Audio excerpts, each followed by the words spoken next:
বিসমিল্লাহির রহমানির রহিম। আসসালামু আলাইকুম। আজকে আমরা যারা এখানে উপস্থিত হয়েছি আপনারা দেখতে পাচ্ছেন জনাব মুহাম্মদ নুরুল ইসলাম তালুকদার সাহেবের বাড়িতে শাং তালতলা।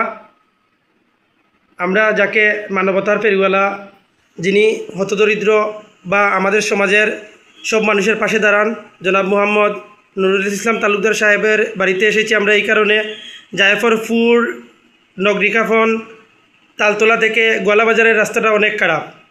আমাদের উক্ত সময়ে রাস্তা খারাপ দেখে সাময়িক কিছু অনুদান আমাদেরকে দিয়েছেন কংক্রিট এগুলো ফেলানোর জন্য, যার কারণে আমরা ইজি বাইক জায়ফরপুর নগরিকাফন মালিক সমিতির পক্ষ থেকে ওনাকে সম্মাননাস্বরূপ একটি সামান্য ক্যাশ দিতে যাচ্ছি।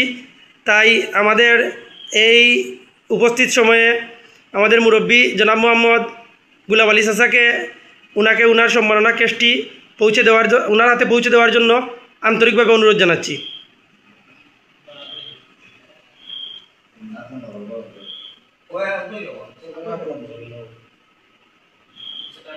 ধন্যবাদ সবাইকে। আসসালামু আলাইকুম।